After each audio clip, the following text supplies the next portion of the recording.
heard you say that you got a lot, like I guess when designing your first car, where would you say you pulled a lot of design cues from? Or was it just, I want to do it this way and no one's done it like this and I'm going to do it like that? Or has it been like I'm an original guy, you know, I'm taking someone's design and I'm going to tweak it a little bit, or is it just completely original? It's almost like it's got to come to you, because if you're thinking of it, that means it's not going to work. So if you're like going to think like, why does this have to be different?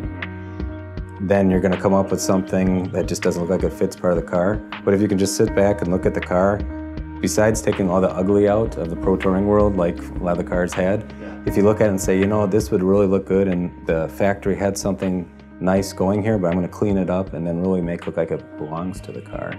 And then, like, as far as inspiration, I got a lot of inspiration from my grandfather, who immigrated from Italy, early 1900s. Started the racetrack in Milwaukee, Milwaukee Mile. They raced at Indy, we have a whole racing heritage. I think that I kind of picked up some of his attributes and then used them. So. Wow.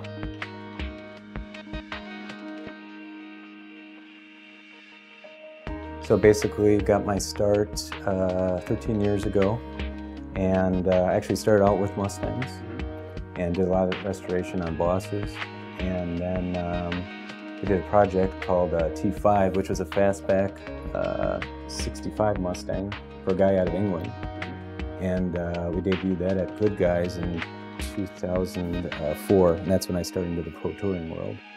So after that, the Mopar world kind of took off, and a lot of people were into Cudas and Chargers, and I actually started out with a Charger and 68 and cut that into 19 pieces, and then we made it 2 feet shorter, and we chopped the top, and that was like one of my first cars that actually got some ink on through a couple magazines. So after that, we did a Challenger, which was called Insidious, and then that was the first one that actually went to SEMA. I'll bring that up here for you now. This one here. And that went to SEMA, and then that's the point where I started really getting into Pro Touring and then learning from, I would call it, the great builders out there, like Troy Chapania and Ring Brothers and guys at the Roadster Shop and Detroit Speed. So I kind of watched what they were doing, and they really had some creative techniques, and then their styling. So, so after we got this one done, I think I was improving my skills quite a bit, and you know, I was always running at like 30 miles an hour on my skill set, and everyone else was, it seemed like they were at 100.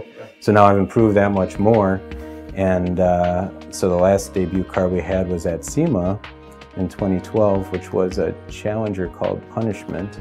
I'm sorry, Charger called Punishment. It was a 70, and that's the photo. So Rob McGaffin from Popular Hot Rodding shot that, and you can find that on our website.